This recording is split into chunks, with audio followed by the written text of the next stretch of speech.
اعوذ باللہ من الشیطان الرجیم بسم اللہ الرحمن الرحیم الحمد للہ رب العالمین الرحمن الرحیم مالک یوم الدین ایاک نعبد و ایاک نستعین اہدنا الصراط المستقیم صراط الذین انعمت علیہم غیر المغضوب علیہم ولا الضالین آمین۔ رب اشرح لی صدری ویسر لی امری واحلل عقدۃ من لسانی یفقہوا قولی۔ اللہم ربنا الہمنا رشدنا واعذنا من شرور انفسنا، اللهم أرنا الحق حقا وارزقنا اتباعه وارنا الباطل باطلا وارزقنا اجتنابه، اللهم ربنا يسر لنا أمورنا كلها وأتمم لنا بالخير وتقبل منا فإنك خير المتقبلين آمین یا رب العالمین۔ معزز حاضرین اور محترم خواتین، ہم اللہ کے نام سے اس سال کی نماز تراویح کے ساتھ دورہ ترجمہ قرآن کا آغاز کر رہے ہیں۔ اس سے پہلے میں عرض کر چکا ہوں کہ اب میری عمر بھی کافی ہو چکی ہے، قمری حساب سے 68 برس مکمل ہو چکے ہیں، اور مختلف قسم کے عوارض بھی مجھے لاحق ہیں، اور بہت سے احباب نے اور رفقا نے مشورہ دیا تھا کہ میں اتنا بڑا بوجھ اپنے ذمے نہ لوں، لیکن میں نے خالصتاً توکلاً علی اللہ اس کی ہمت کی، اس کا ارادہ کیا، اس کے لیے اہتمام بھی خصوصاً ہوا ہے۔ مجھے اندازہ ہے کہ اب میرے خیالات کی جو رو ہے وہ اب اتنی تیز نہیں ہے جتنی کبھی ہوا کرتی تھی، کراس ریفرنسز بھی جو ہیں قرآن حکیم کے وہ اتنے مستحضر نہیں ہیں جتنے کبھی ہوتے تھے، بلکہ واقعہ یہ ہے کہ میری زبان بھی بعض اوقات لڑکھڑاتی ہے، اس لیے کہ مجھے جو ادویات استعمال کرنی پڑتی ہیں ان کا اعصاب پر بھی اثر ہوتا ہے، اور جو ہمارے اعضائے رئیسہ ہیں ان پر بھی اثر ہوتا ہے۔ بہرحال ان سب کے الرغم اللہ کا نام لے کر آغاز کر رہے ہیں۔ میری انتہائی نگارش یہی ہے، تیرے نام سے ابتدا کر رہا ہوں۔ ابھی میں نے سورہ فاتحہ کی تلاوت کی اور آپ نے سماعت فرمائی۔ یہ سورہ مبارکہ مصحف کے اعتبار سے تو پہلی سورت ہے ہی، سب کو معلوم ہے، لیکن یہ بھی نوٹ کر لیجئے کہ یہ نزول کے اعتبار سے بھی سب سے پہلی مکمل سورت جو حضور پر نازل ہوئی وہ یہی ہے۔ اس سے قبل متفرق آیات نازل ہوئی، 5 آیتیں سورہ علق کے آغاز میں، کچھ آیتیں سورہ قلم یا سورہ نون کے آغاز میں، کچھ آیتیں سورہ مزمل کی ابتدا کی، کچھ آیتیں سورہ مدثر کے آغاز کی۔ 5ویں وحی تقریباً اس پر اجماع ہے کہ یہ سورۃ الفاتحہ کی ہے، اور یہ مکمل سورت ہے جو حضور پر نازل ہوئی۔ سورۃ الفاتحہ کے معنی ہوئے افتتاحی سورت، فتح یفتح کے معنی ہے کھولنا، مفتاح کنجی کو کہتے ہیں، چابی کو، تو یہ اوپننگ سورہ آف دی قرآن، قرآن حکیم کی افتتاحی سورت۔ ویسے جیسا کہ میں تعارف قرآن کے ضمن میں عرض کر چکا ہوں، عربوں کا یہ مزاج تھا کہ جس چیز سے انہیں خصوصی محبت ہوتی تھی اس کے بہت سے نام رکھتے تھے، اس کے بھی بہت سے نام ہیں۔ سورۃ الفاتحہ سب سے عام ہے، لیکن الکافیہ، الشافیہ، ام القرآن، اساس القرآن، کم سے کم یہ 4 نام تو میں سمجھتا ہوں کہ ہر مسلمان کو مزید معلوم ہونے چاہیے، اور بھی بہت سے نام۔ اس سورہ مبارکہ کی بالاتفاق و بالاجماع 7 آیتیں ہیں، اگرچہ ان کی ترتیب میں کچھ اختلاف ہے۔ ایک رائے یہ ہے، اور یہ رائے امام شافعی کی بھی ہے اور بصرہ کے جو قراء تھے ان کی بھی ہے، کہ آیت بسم اللہ بھی سورہ فاتحہ میں شامل ہے، اس کا جز ہے، وہ اس کو شامل کر کے پھر 7 آیتیں بناتے ہیں، تو آخری جنہیں ہم 2 آیتیں سمجھتے ہیں صراط الذین انعمت علیہم غیر المغضوب علیہم ولا الضالین، وہ ان کے نزدیک ایک آیت ہے۔ تو گویا کہ نتیجہ یہ نکلا کہ آیتوں کی تعداد 7 ہی رہتی ہے۔ امام ابو حنیفہ رحمۃ اللہ علیہ کا موقف اور کوفے کے جو قراء تھے ان کا بھی موقف یہ ہے کہ آیت بسم اللہ نہ سورہ فاتحہ کا جز ہے نہ کسی اور سورت کا جز ہے، سوائے ایک مقام پر جہاں حضرت سلیمان علیہ السلام کا خط جو ہے نقل ہوا ہے، جو انہوں نے ملکہ سبا کو لکھا تھا، انہ من سلیمان و انہ بسم اللہ الرحمن الرحیم۔ تو قرآن کے متن میں صرف اسی جگہ پر یہ آیت شامل سمجھتے ہیں، باقی یہ صرف علامت کے طور پر کہ یہاں سے ایک نئی سورت شروع ہو رہی ہے درج کی گئی ہے۔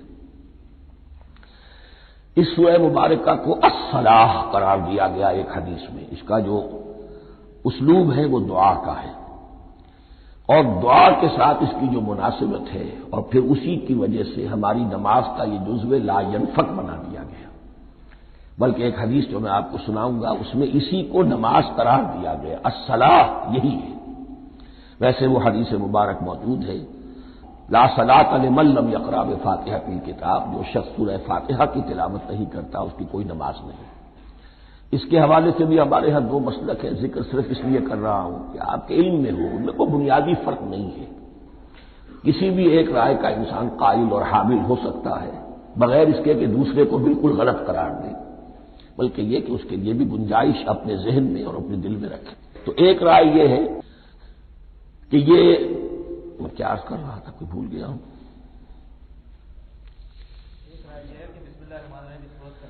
جی، اور دوسری آیت یہ ہے کہ اس کا حصہ نہیں ہے، اسی اعتبار سے یہ کہ یہ سورہ مبارکہ نماز میں پڑھی جانی ضروری ہے، لا صلاۃ لمن لم یقرأ بفاتحۃ الکتاب۔ البتہ یہ اختلاف ہے، یہ بات جو میں ذکر کر رہا تھا جو ذہن سے نکل گئی، کہ آیا مقتدی جو ہے امام کے پیچھے کھڑا ہو کر جب نماز پڑھ رہا ہو تو کیا اس صورت میں بھی اس کے لیے لازم ہے کہ سورہ فاتحہ پڑھے؟ اس میں دو رائے ہو گئی، بلکہ تین۔ ایک رائے انتہائی ہے اور وہ فقہ حنفی کی طرف منسوب ہے کہ اگر آپ امام کے پیچھے مقتدی کی حیثیت سے نماز پڑھ رہے تو کسی بھی رکعت میں آپ سورہ فاتحہ نہیں پڑھیں گے۔ ایک دوسری بالکل برعکس رائے ہے، وہ امام شافعی رحمۃ اللہ علیہ کی ہے کہ ہر حالت میں چاہے امام جہری رکعت پڑھا رہا ہو جس میں وہ بلند آواز سے سورہ فاتحہ پڑھ رہا ہو اور چاہے وہ سری رکعت ہو، ہر حالت میں مقتدی کو بھی پڑھنی ہے۔ ایک تیسری رائے بین بین ہے، وہ امام مالک کی ہے رحمۃ اللہ علیہ، کہ جو سری رکعت ہے جس میں کہ امام بھی خاموشی سے پڑھ رہا ہے مقتدیوں کو بھی پڑھنی چاہیے، جو جہری رکعت ہے جس میں کہ امام بلند آواز سے پڑھ رہا ہے اس میں مقتدیوں کو خاموش رہ کر پوری توجہ جو ہے سننے پر صرف کر دینی چاہیے۔ اذا قرئ القرآن فاستمعوا له وانصتوا، جب قرآن پڑھا جا رہا ہو تو پوری توجہ اس کے پڑھنے پر مرکوز کر دو اور خود خاموش رہو۔ میرے اپنی رائے میں یہ تیسری رائے سب سے زیادہ صائب ہے اور اس میں کسی طرح کی بھی کوئی پیچیدگی پیدا نہیں ہوتی۔ بہرحال اس سورہ مبارکہ کا جو اسلوب ہے میں نے عرض کیا دعائیہ ہے، البتہ قرآن مجید کے علم اور حکمت کے اعتبار سے، اس کے فلسفے کے اعتبار سے ایک بات سمجھ لینی چاہیے۔ قرآن کا فلسفہ یہ ہے کہ بنیادی ہدایت ہر انسان کے دل میں موجود ہے، بالقوہ، پوٹینشلی۔ یہ جو قرآن مجید یا اللہ کی کتابیں نازل ہوتی ہیں یہ انہیں ایکٹیویٹ کرتی ہیں، وہ اندر کی جو ڈورمنٹ کانشسنس ہے، خوابیدہ شعور جو ہے اسے بیدار کر کے اور پھر یہ کہ اسے اجاگر کرتی ہیں۔ ہر سلیم الفطرت انسان اور سلیم العقل انسان، دو سلامتی شرط ہیں۔ سلیم الفطرت، نیچر پرورٹڈ نہ ہو، فطرت مسخ نہ ہو گئی ہو، عقل سلیم ہو، ان دونوں چیزوں کا نتیجہ یہ نکلتا ہے کہ وہ انسان از خود بغیر کسی وحی کی رہنمائی کے، بغیر کسی نبی کی تعلیم کے سے استفادہ کیے ہوئے از خود بھی کچھ حقائق تک پہنچ جاتا ہے۔ اور وہ حقائق کیا ہے؟ نمبر ایک یہ کہ اس کائنات کا ایک خالق ہے اور وہ ایک ہے، اور وہ تمام صفات کمال سے متصف ہے۔ نمبر دو یہ کہ انسان کی زندگی صرف یہ زندگی نہیں ہے، بلکہ ایک اور زندگی ہے کہ جس میں اس زندگی کے اعمال کے نتائج برآمد ہوں گے۔ یہ دو باتیں، اس کی زیادہ وضاحت کے ساتھ جو ہے اس کا تذکرہ آئے گا سورہ لقمان میں، جہاں حضرت لقمان کی شخصیت کا تذکرہ ہے۔ لیکن یہاں صرف یہ بات سمجھ لیجئے کہ قرآن کا فلسفہ یہ ہے کہ ہر انسان میں، ہر فرد نوع بشر میں جو اپنی ولادت کے وقت مسلم ہوتا ہے، حضور کی حدیث ہے کل مولود یولد علی الفطرہ ابواہ یحودانہ او ینصرانہ او یمجسانہ، ہر بچہ نوع انسانی کا فطرت اسلام پر پیدا ہوتا ہے، وہ فطرت کے اندر وہ ہدایت مدیت ہے۔ اب اگر وہ فطرت بس نہیں ہوئی اور عقل جو ہے وہ صحیح رخ پر کام کر رہی ہے تو ان دو حقائق تک وہ انسان خود پہنچ جائے گا۔ لیکن ان دونوں حقائق تک پہنچنے کے بعد اب وہ دست بستہ دعا کرے گا کہ اے رب اب مزید ہدایت تو مجھے عطا فرما۔ ایک تو یہ کہ میں کیا کروں کیا نہ کروں، میری عقل اس میں ٹھوکر کھا سکتی ہے، میں کسی اچھی چیز کو بری سمجھ سکتا ہوں، کسی بری کو اچھی سمجھ سکتا ہوں، تو مجھے صحیح راستہ، صحیح راہ ہدایت پر چلا۔ یہ دعا ہے جو انسان کرتا ہے جبکہ وہ ایمان باللہ اور ایمان بالآخرہ تک خود پہنچ چکا ہوتا ہے اور یہ سمجھتا ہے کہ صحیح زندگی کا رخ یہی ہے کہ جس رب کو میں نے پہچانا ہے کہ وہ اس کائنات کا خالق ہے اور مالک ہے اور رب ہے، میں اس کی بندگی کروں، اس کی اطاعت کروں، اس کا حکم مانوں، اس کے راستے پر چلوں۔ لیکن وہ راستہ کون سا ہے؟ اس کے لیے پھر دست بدعا ہوتا ہے کہ پروردگار تو میری رہنمائی فرما۔ یہ مقام ہے کہ جہاں آپ سمجھ لیجئے اپنے آپ کو بھی آج اس جگہ پر تصور کرتے ہوئے پھر اس سورہ مبارکہ کو پڑھیے کہ آپ اس مقام پر اللہ کے فضل و کرم سے پہنچ چکے ہیں کہ اللہ کو آپ نے پہچان لیا اور اس کی توحید کو جان لیا، اس کی جملہ صفات کمال سے آپ واقف ہو گئے، آپ یہ بھی جان گئے کہ بڑھ کر اس کے حضور میں حاضر ہونا ہے اور وہ حساب کتاب لے گا۔ پھر آپ نے یہ عہد بھی کر لیا کہ اب زندگی گزارنی ہے اس رب کی بندگی میں، اسی کی فرما برداری میں۔ اب یہاں کھڑے ہو کر آپ پوچھتے ہیں کہ اللہ مجھے وہ تفصیلی ہدایت عطا فرما، ایسا نہ ہو کہ کبھی میں کسی راستے پر چلتا ہوا کسی پگڈنڈی پر مڑ جاؤں اور وہ تھوڑی سی جو ڈیویشن ہو میرے راستے کی وہ میری عاقبت کو برباد کر دے۔ یک لحظہ غافل گشتم و صد سال راہم دور شد، اس لیے کہ ہوتا یہی ہے صیدھے راستے سے ذرا سی کوئی پگڈنڈی جو ہے تھوڑے سے اینگل پر نکلی ہے، لیکن جب چلتے جائیں گے آپ تو جتنے آگے بڑھیں گے اس پر، اس راہ صراط مستقیم سے آپ اتنے ہی زیادہ دور ہوتے چلے جائیں گے۔ یہ ہے قرآن مجید کی حکمت اور فلسفے کے اعتبار سے اس سورہ مبارکہ کا مقام۔ اب آئیے ہم بسم اللہ کرتے ہیں۔ بسم اللہ الرحمن الرحیم، شروع کرتا ہوں میں اللہ کے نام سے جو رحمان اور رحیم ہے۔ اس پر کچھ گفتگو ہو چکی ہے تعارف قرآن کے ضمن میں کہ رحمان اور رحیم دو نام ہیں کہ جو رحمت کے مادے سے نکلتے ہیں۔ رحمان میں اللہ تعالی کی رحمت کا جوش، ہیجانی کیفیت، طوفانی کیفیت، اور رحیم میں اللہ تعالی کی رحمت کا دوام اور تسلسل۔ یہ دونوں کیفیات اللہ کی رحمت میں بیک وقت موجود ہیں جس کا ہم تصور نہیں کر سکتے۔ ہم سمندر کو دیکھتے ہیں، متلاطم سمندر ہے، اس میں ہیجان ہے، طوفان ہے۔ دریا کو دیکھتے ہیں کہ وہ سکون کے ساتھ چل رہا ہے، خاموشی سے چل رہا ہے، بہہ رہا ہے، بس تسلسل کے ساتھ بہہ رہا ہے۔ ہم ان دونوں کیفیات کو علیحدہ علیحدہ دیکھتے ہیں تو ہمارا ذہن ان دونوں کو بیک وقت اس کا تصور نہیں کر سکتا، تخیل ممکن نہیں۔ لیکن اللہ کی رحمت کی یہ دونوں شانیں مستقلاً ہر وقت موجود ہیں بیک وقت، اسی لیے ان دونوں کے درمیان کہیں حرف عطف نہیں آئے گا۔ بسم اللہ الرحمن الرحیم، الحمد للہ رب العالمین، کل حمد، اور حمد کو ذہن میں رکھ لیجئے، حمد مساوی ہے تعریف جمع شکر۔ عام طور پر ترجموں میں ایک لفظ لایا جاتا ہے، کل تعریف اللہ کے لیے، یہ کافی نہیں ہے۔ تعریف آپ کسی شے کی کر سکتے ہیں جس میں کوئی حسن ہے، خوبی ہے، کسی بھی اعتبار سے، خواہ آپ کو اس کے حسن و خوبی سے کوئی فائدہ حاصل نہیں ہو رہا۔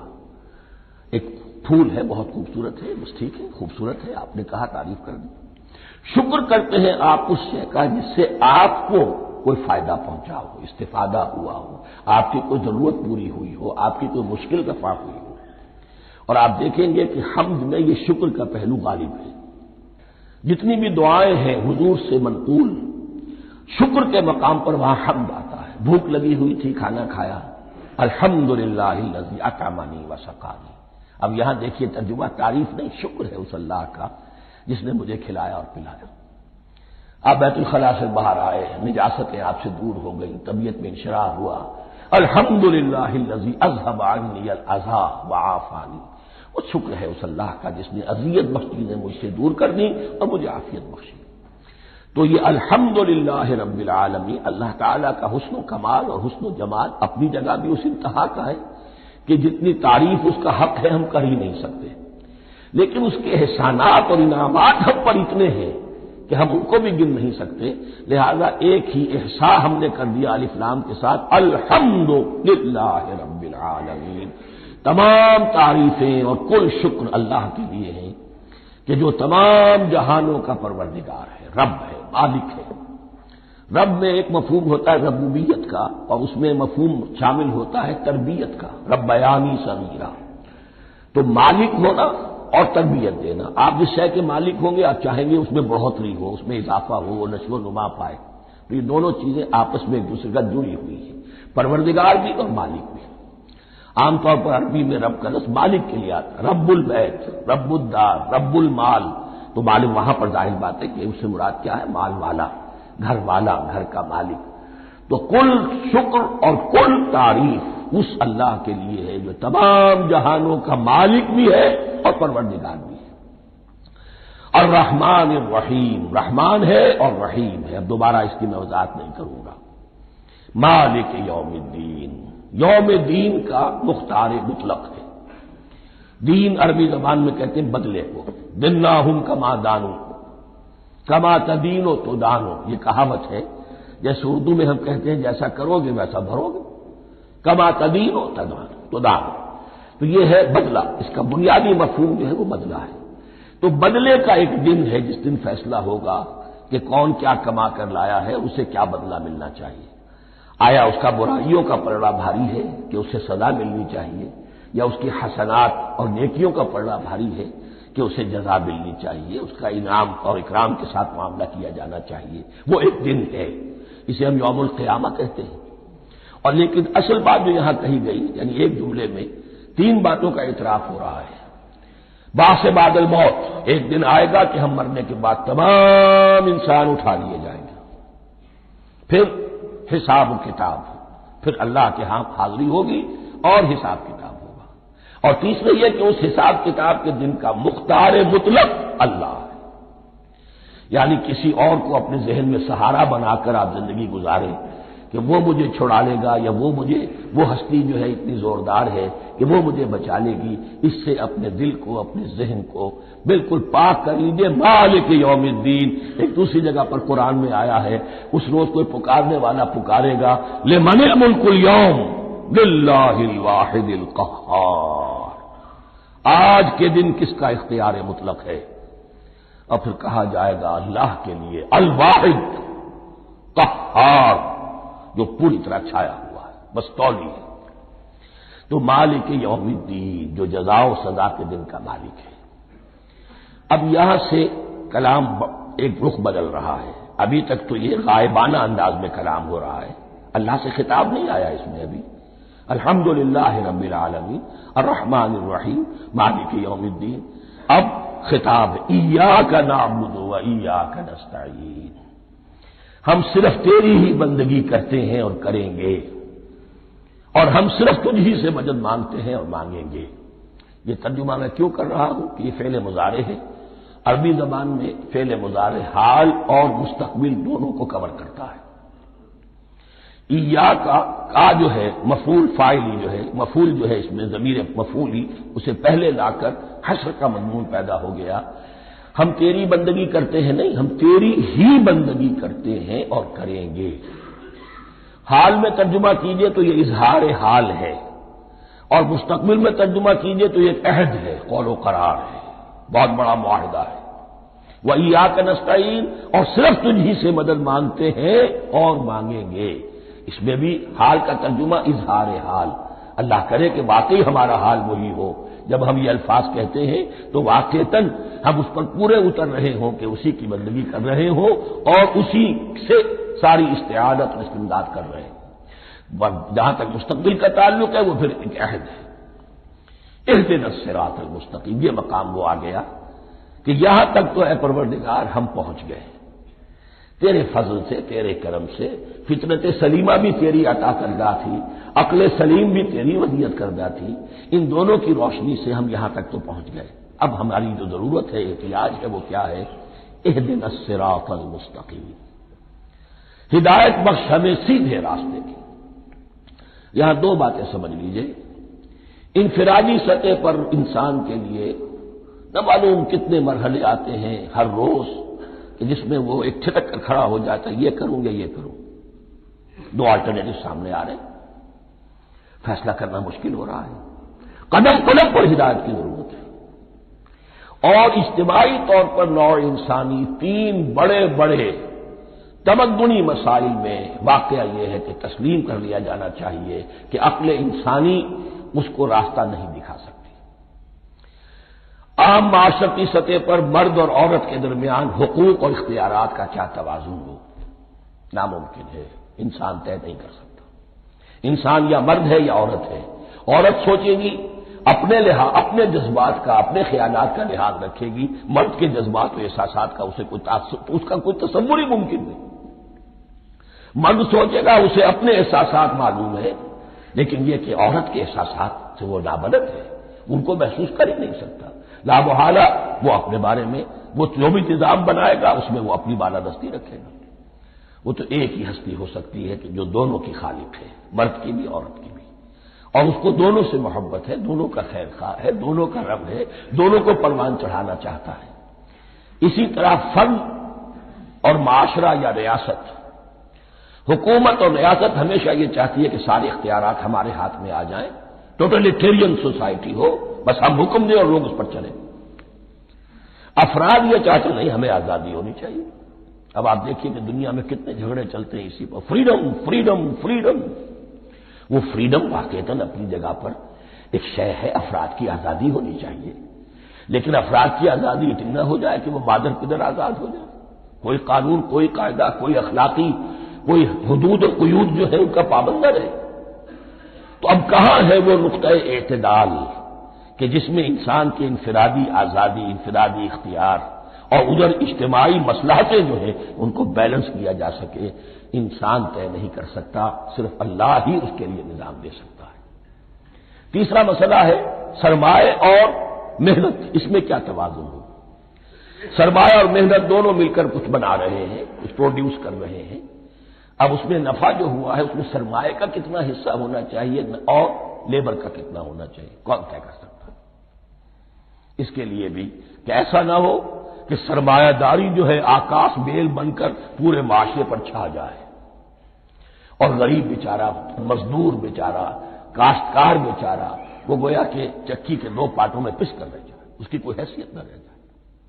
لیکن یہ کہ دوسری طرف اگر یہ کہ مزدور کا جو حق ہے اس سے زیادہ اس کو دے دیا جائے تو سرمایہ جو ہے وہ سکڑ جائے گا، شائی ہو جائے گا، وہ پھر میدان میں نہیں آئے گا۔ کیا کیا جائے؟ کون سا نقطہ عدل و اعتدال ہے؟ یہ تین مسائل ایسے ہیں، اہدنا الصراط المستقیم۔ تو یوں سمجھیے کہ ایک جو بنیادی ہدایت تھی، ایک اللہ کو پہچان لینا، یہ جان لینا کہ کل حسن و جمال اور تمام انعام و اکرام کا منبع اس کی ذات ہے، وہ رحمان ہے اور رحیم ہے، اور یہ جان لینا کہ مرنے کے بعد جی اٹھنا ہے، حساب کتاب ہے، فیصلہ ہوگا جزا و سزا کا، اور مختار مطلق اس دن کا اللہ ہے۔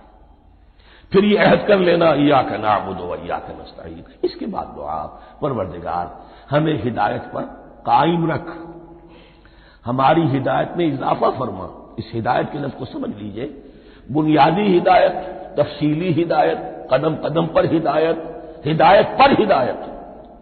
والذین اہتدوا زادہم ہدی، جو لوگ ہدایت کے راستے پر آتے ہیں اللہ ان کی ہدایت میں اضافہ کرتا ہے۔ تو یہ قدم قدم پر ہمیں ہدایت کی ضرورت ہے اور مرحلہ وار ضرورت ہے۔ ہدایت اس کو بھی کہتے ہیں کہ کسی نے آپ سے کوئی پتہ پوچھا، آپ نے کہا ادھر جانا، پھر دوسری گلی میں مڑنا، پھر جانا دو تین لائٹیں چلے جانا، پھر مڑنا وغیرہ وغیرہ، یہ بھی ہدایت ہے، نظری طور پر آپ نے بتایا ہے۔ ایک ہدایت یہ ہوئی کہ بھائی میں چلتا ہوں آپ کے ساتھ، میں آپ کو وہاں پہ پہنچا دوں گا تاکہ آپ کو دقت نہ ہو، آپ نے منزل تک پہنچا دیا۔ ان دونوں کے درمیان، یہ تو میں نے ایک فرد کی مثال دی ہے، اللہ اور بندے کے درمیان نہ معلوم کتنے مراحل ہیں ہدایت کے۔ تو کسی وقت بھی انسان اپنے آپ کو ہدایت خداوندی سے مستغنا نہیں سمجھ سکتا، اور نہیں تو پروردگار جو ہدایت دی ہے اس کو ہدایت پر قائم رکھ۔ کیا پتہ شیطان کا کوئی حملہ، کیا پتہ ہمارے نفس کی کوئی شرارت کسی ایسے رخ پر ہمیں ڈال دے کہ اب تک کی ساری کمائی بھی ضائع ہو جائے۔ لہذا یہ نہ سمجھیے کہ جب یہ ساری چیزیں ان کو معلوم تھی، وہ ان چیزوں کا تو اقرار کر رہے تو اب ہدایت کون سی مانگ رہے؟ تو ہدایت کا تو بڑا میدان کھلا ہوا ہے، اور اس ہدایت کی وہ جو میں نے آخری شکل آپ کو بتائی ہے کہ منزل مقصود تک پہنچا دے، یہ ہدایت بھی قرآن مجید میں اس معنی میں بھی لفظ آیا ہے کہ اہل جنت جب جنت میں داخل ہوں گے تو جو ترانہ حمد ان کی زبان پر اس وقت ہوگا وہ کیا ہے؟ الحمدللہ الذی ہدانا لہذا وما کنا لنہتدی لولا ان ہدانا اللہ۔ کل شکر اس اللہ کا جس نے ہمیں یہاں تک پہنچا دیا، ہدایت دی جہاں تک پہنچا دیا، اور ہم ہرگز نہ پہنچ پاتے، ہم ہرگز ہدایت یافتہ نہ ہو سکتے اگر اللہ ہی ہمیں ہدایت نہ دیتا۔ اہدنا الصراط المستقیم، سیدھا راستہ، صراط الذین انعمت علیہم، اب اس کی مزید وضاحت ہے، راستہ اس کا ان لوگوں کا جن پر تیرا انعام ہوا۔ یہ کون لوگ ہیں؟ اس کی وضاحت آپ کو ملے گی سورہ نساء میں، من یطع اللہ والرسول فاولئک مع الذین انعم اللہ علیہم من النبیین والصدیقین والشہداء والصالحین۔ چار طبقات ہیں منعم علیہم جن پر اللہ کا انعام ہوا ہے۔ چوٹی پر انبیاء کرام، اس کے بعد صدیقین کرام، اس کے بعد شہداء عظام، اس کے بعد عام صالح مسلمان، صالح ہو۔ یہ بیس لائن ہے، اس سے اوپر کا درجہ شہداء کا ہے، اس سے اوپر کا درجہ صدیقین کا ہے، اور پھر اس سے اوپر کا درجہ انبیاء کا ہے۔ انبیاء میں سے پھر وہ بھی ہوتے ہیں کہ جو اولو العزم میں من الرسل ہیں، لیکن یہ چار طبقات ہیں، ان کے راستے پر ہمیں چلا۔ غیر المغضوب علیہم ولا الضالین، جو مغضوب علیہم نہیں ہوئے، جن پر تیرا غضب نہیں ہوا، اور غضب ہوتا ہے ان پر کہ جو ہدایت کے واضح ہونے کے بعد ہدایت کو ترک کر دیں، وہ ہے مغضوب علیہم۔ جنہیں ہدایت مل گئی ہو، ہدایت کو پہچان لیا ہو، پھر اپنی شرارت نفس کی وجہ سے، اپنی نفسانیت کی وجہ سے، اپنے تکبر کی وجہ سے، اپنے حسد کی وجہ سے وہ اس حق کو رد کر دے، اس کو ترک کر دے، ان پر اللہ کا غضب آتا ہے۔ اور اس میں اس کی بہت بڑی مثال تاریخ کے اعتبار سے یہودی ہے۔ اللہ نے انہیں ہدایت دی، کتابیں عطا کی، تورات، انجیل، زبور، سینکڑوں نبی ان میں مبعوث کیے، 1400 برس تک نبوت کا تار ٹوٹا ہی نہیں، مسلسل۔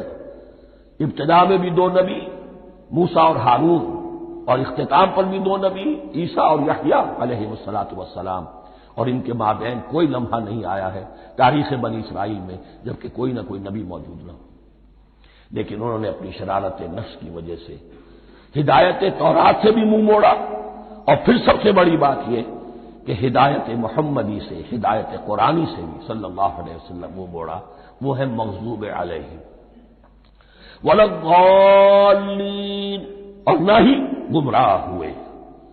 یہ لفظ جو آتا ہے عربی زبان میں گمراہ کا بھی ہے اور تلاش حق میں بھٹکنے والے کا بھی ہے۔ ایک وہ شخص ہے جس پر حق ابھی واضح نہیں ہوا، وہ تلاش میں ہے، اس کے لیے بھی ضال کا لفظ آئے گا۔ اسی طرح کوئی شخص کسی کے عشق اور محبت میں ایسا ہو جائے، دیوانہ ہو جائے، اس کو بھی ضال کہتے ہیں، یعنی اس کے اوپر جذبات کا اتنا غلبہ ہو گیا ہے کسی کی محبت اور عشق کی بنا پر۔ تو حضور کے لیے یہ لفظ آیا ہے وَوَجَدَكَ ضَالًّا فَهَدَىٰ، اور یہ تو سورۃ الضحیٰ ہے، اکثر بیشتر لوگوں کو یاد ہوگی۔ تو یہ جو دوال کا لفظ ہے اس میں سمجھ لیجئے ضروری نہیں ہے کہ وہ گمراہ ہو، بلکہ وہ بھی کہ جو ابھی راہ ہدایت کی طلب میں اس کے حصول کے لیے اس کی تلاش میں کوشاں ہیں، اور وہ بھی کہ جو کسی مغالطے کی وجہ سے حق سے منحرف ہو جائے۔ یہ بھی جان لیجئے کہ ایک ہے بدنیتی، تکبر، حسد، حق کو جان کر پہچان کر رد کر دینا یا چھوڑ دینا یا ترک کر دینا، ایک ہے کسی غلطی میں کسی جذبات کے اندر آ کر کسی غلم کے اندر مبتلا ہو کر اور حق سے منحرف ہو جانا۔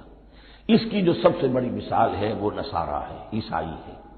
حضرت مسیح کو انہوں نے مانا لیکن غلم کیا، یہ لفظ آئے گا آگے، لا تغلو فی دینکم، اپنے دین میں غلم نہ کرو۔ جیسے ہمارے ہاں بھی بعض لوگ ہیں جو حضور صلی اللہ علیہ وسلم کی تعریف میں، حضور صلی اللہ علیہ وسلم کے ساتھ اپنی محبت کے اظہار میں غلو کر جاتے ہیں۔ یہ انتہا درجے کو ہو گیا تھا حضرت مسیح علیہ السلام کے ماننے والوں میں، اور اس کی بنا پر انہوں نے تثلیث کا عقیدہ ایجاد کر لیا اور حضرت مسیح علیہ السلام کو اللہ کا بیٹا بنا دیا۔ تو اس کی سب سے بڑی مثال ضالین کی اس اعتبار سے کہ ہدایت پانے کے بعد کسی بدنیتی سے نہیں بلکہ کسی اچھے جذبے میں غلو کی وجہ سے، رسول سے محبت کرنا تو اچھا جذبہ ہے لیکن یہ محبت بھی ایک حد میں رہنی چاہیے، غلو کرے گی تو ظاہر بات ہے کہ اس کے بعد وہ گمراہی کی طرف لے جائے گی۔ یہ ہے اس سورہ مبارکہ کا ترجمہ، اور اس کے بعد آخر میں آمین کہنا یہ مسنون بھی ہے، کہنا چاہیے۔ البتہ اختلاف یہاں بھی صرف اتنا ہے کہ نماز میں جب آپ امام کے ساتھ ہیں، وہ اگر جہری قرات کر رہا ہے تو آیا اس کے بعد آپ کو بھی بالجہر کہنا ہے آمین یا نہیں کہنا، یہ اختلاف ہے، ان میں کوئی فرق واقع نہیں ہوتا۔ یہ چیز متفق علیہ کہ کہنا ہے آمین، بلکہ یہ آمین تو یہودیوں میں ہے، یہ آمین جو ہے یہ عیسائیوں میں بھی ہے، ان کی بھی جو پریئر لارڈس پریئر ہے اس کے بعد آمین، وہ آمین کہتے ہیں، وہ فرق وہ لفظ ایک ہی ہے۔ اس لیے کہ عبرانی زبان اور عربی زبان، یا تو ہم یہ کہہ سکتے ہیں کہ دونوں بہنیں ہیں، کوئی ایک مشترک زبان تھی ان کی ماں جس کی یہ دو بیٹیاں ہیں، اور یا یہ کہنا پڑے گا کہ عربی زبان کی ماں جو ہے وہ عبرانی زبان ہے۔ بہرحال بڑا قریبی رشتہ عربی کا اور عبرانی کا ہے، اس اعتبار سے وہ آمین۔ اب آپ کو معلوم ہے ہم السلام علیکم وہ کہتے ہیں، وہ سلام کہتے ہیں، فرق کیا ہے؟ وہ تو تلفظ کا فرق ہے۔ اسی طریقے سے اور بہت سے الفاظ ہیں، میں بعد میں بتا۔ اب میں اس سورہ مبارکہ کے بارے میں خاص حدیث آپ کو سنانا چاہتا ہوں، اور اسی سے در حقیقت جو امام ابو حنیفہ کا موقف ہے رحمۃ اللہ علیہ، اس کی حقانیت مزید مبرہن ہو جائے گی۔ یعنی کیا کہ آیت بسم اللہ سورہ فاتحہ کا جز نہیں ہے، سورہ فاتحہ الحمدللہ رب العالمین سے شروع ہوتی ہے۔ وہ میں آپ کو بتانا بھول گیا کہ جن کے نزدیک یہ سورت کا جز ہے وہ پھر جہری قرات میں بسم اللہ الرحمن بھی بلند آواز سے کہیں گے، اور جن کے نزدیک یہ سورہ فاتحہ کا جز نہیں ہے وہ نہیں کہیں گے، وہ الحمدللہ رب العالمین سے قرات کریں گے۔ تو کوئی فرق نہیں ہے بنیادی۔ یہ حدیث جو ہے یہ مسلم شریف میں ہے اور حدیث قدسی ہے، اس کے راوی حضرت ابو ہریرہ ہے رضی اللہ تعالی عنہ، اور اس حدیث میں اس سورت کے مضامین کا نہایت عمدہ تجزیہ کر دیا ہے۔ حدیث کے الفاظ سن لیجئے، قسمت الصلاۃ بینی و بین عبدی نصفین، اللہ تعالیٰ فرما رہے ہیں، حدیث قدسی ہے، میں نے نماز کو، صلاۃ کو اپنے اور اپنے بندے کے درمیان آدھا آدھا تقسیم کر لیا، فنصفھا لی ونصفھا لعبدی، اس کا نصف جو ہے وہ میرے لیے ہے اور نصف جو ہے وہ میرے بندے کے لیے ہے، ولعبدی ما سأل، اور جو میرے بندے نے مانگا میں اسے دوں گا، میرا وعدہ ہے یا میں نے اسے دیا۔ اس کے بعد اس کی تفصیل آتی ہے، اذا قال العبد، جب بندہ کہتا ہے الحمدللہ رب العالمین، قال اللہ حمدنی عبدی، جب بندہ کہتا ہے الحمدللہ رب العالمین، اللہ فرماتا ہے میرے بندے نے میری حمد کی۔ وَإِذَا قَالَ الرَّحْمَٰنُ الرَّحِيمُ قَالَ اللَّهُ اثْنَىٰ عَلَيَّ عَبْدِي، جب بندہ کہتا ہے الرحمن الرحیم، اللہ فرماتا ہے میرے بندے نے میری ثنا کی۔ وَإِذَا قَالَ مَالِكِ يَوْمِ الدِّينِ قَالَ اللَّهُ تَعَالَىٰ مَجَّدَنِي عَبْدِي، میرے بندے نے میری تمجید بیان کی، میری بزرگی بیان کی۔ اب یہ تین آیتیں ہو گئیں، تینوں میں اللہ کی حمد ہے، ثنا ہے، تمجید ہے، یہ تین آیتیں خالص اللہ کے لیے ہو گئی۔